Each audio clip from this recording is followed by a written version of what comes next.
Buenos días a todos a nombre del equipo 2 integrado por Michelle Alejandra, Sofía Daniela, Leonardo David y su servidor Christopher Eric. Les vamos a presentar nuestra introducción sobre cómo las tecnologías digitales están transformando la salud mental de los jóvenes. Hoy en día, sobre todo en esta era post-pandemia, las redes sociales dejaron de ser un simple pasatiempo para convertirse en un factor que define el bienestar de los estudiantes. Aunque el Internet es una gran herramienta para investigar y trabajar de forma eficiente, el uso compulsivo de plataformas de mensajería, tales como WhatsApp, Telegram o los videojuegos, están generando serias adicciones. Diversos especialistas advierten que pasar demasiado tiempo en estas plataformas coincide con un aumento alarmante en casos de ansiedad, depresión y baja autoestima en adolescentes, volviéndose todo esto uno de los retos de salud más grandes de nuestra época. En el entorno escolar, el impacto es inmediato. La sobreestimulación y el hábito de hacer muchas cosas a la vez con el celular han fragmentado la atención de los alumnos, afectando su comprensión lectora y su concentración en clase. Esto se traduce en bajas calificaciones, tareas postergadas y ausentismo. Además de todo esto, los problemas que empiezan en las redes sociales, como la exclusión de grupos o el ciberacoso, terminan trasladándose a los salones, dañando esta convivencia diaria. Detrás de todo esto hay mecanismos psicológicos muy claros. Al ver constantemente vidas perfectas y editadas en Internet, los jóvenes caen en una comparación social constante que destruye su autoestima y distorsiona su imagen corporal. A esto se suma la necesidad de aprobación a través de los likes y el miedo a quedar fuera de los círculos sociales, conocido como síndrome de FOMO. Todo empeora cuando usan las pantallas de noche. La falta de sueño altera su reloj biológico y lo duplica el riesgo de depresión y reduce su capacidad para manejar la frustración diaria. Para cerrar con esta introducción, debemos entender que la salud mental no depende de un solo factor.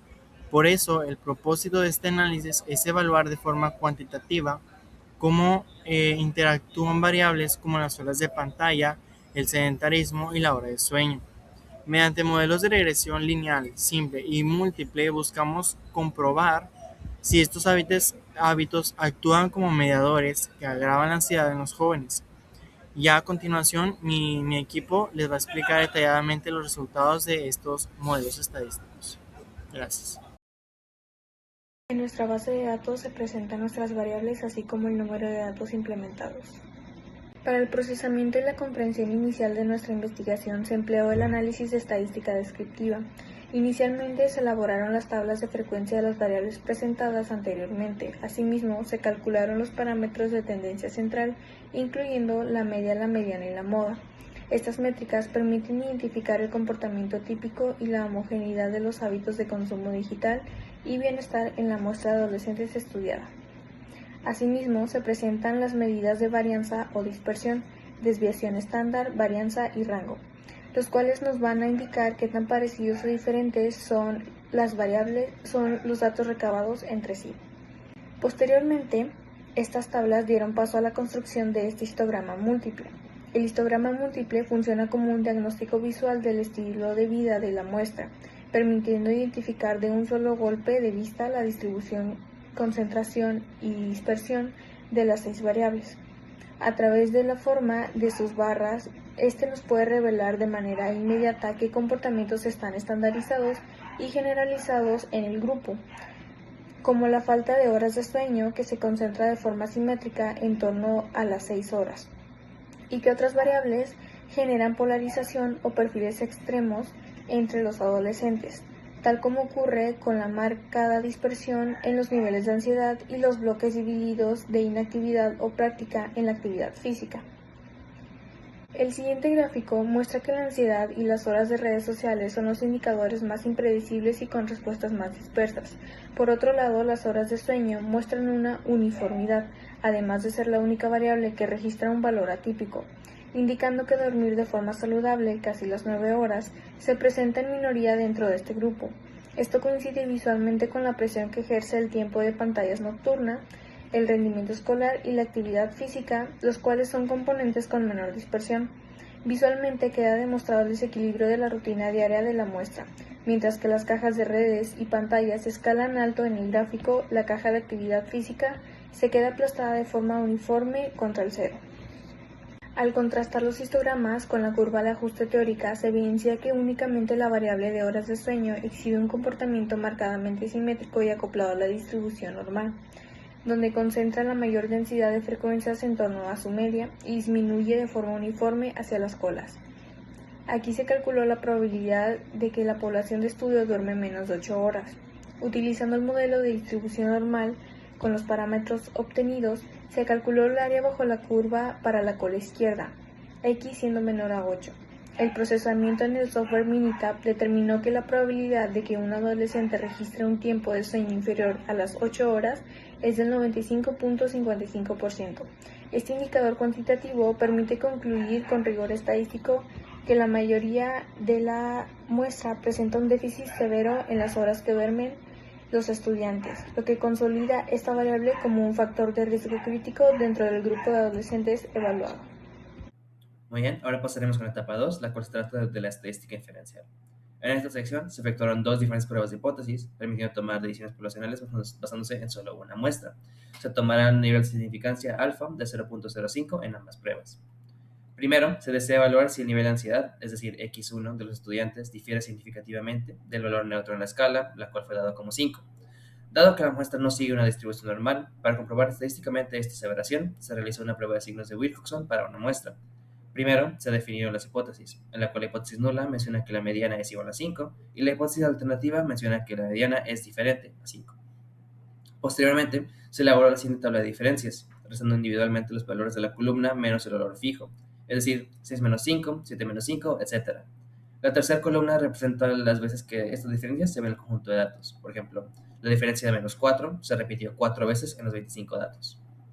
Posteriormente, se ordenaron de menor a mayor las diferencias absolutas, es decir, sin tomar en cuenta si el signo es negativo o positivo, y se promediaron las posiciones de la siguiente manera. El valor 1 aparece 6 veces ocupando las posiciones del 1 al 6, por lo tanto, su rango promedio es la suma del 1 al 6 entre 6, la cual da 3.5. Se repitió esto con el resto de las diferencias absolutas, los resultados siendo realizados en la siguiente tabla. Asimismo, se tabuló el número de veces que aparece esta diferencia, tanto negativa como positiva. Una vez tabulado, se multiplicaron las repeticiones positivas y negativas con su rango promedio para sacar un estadístico W positivo y negativo. El menor de estos dos es el estadístico de regla final. En este caso, W positivo dio 138.5, W negativo da 186.5 y procesando el valor de Wilcoxon de 138.5 a través del software estadístico Minitab, obtuvimos que el valor P es de 0.527. Este valor es mucho mayor que el nivel de significancia, por lo tanto, no existe evidencia significativa suficiente para afirmar que la mediana de los datos es diferente que 5, es decir, no se rechaza la hipótesis nula. Esto también se ilustra en el siguiente gráfico, en la cual se puede ver que el valor P calculado es mucho mayor que alfa, es decir, está firmemente dentro de la región de aceptación de la hipótesis nula. Posteriormente, según un artículo publicado en la página estadounidense del Instituto Nacional del Corazón, Pulmón y Sangre, por siglas en inglés NHLBI, personas de 18 años o más deben dormir un promedio de 7 horas mínimo por día. Por lo tanto, se desea averiguar si las personas del estudio presente duermen en promedio más que este mínimo de horas. Para esta prueba, dado que se trata de una evaluación de medias con su tamaño muestral es menor que 30, se utilizará el estadístico T-Student, el cual es dado por la siguiente fórmula.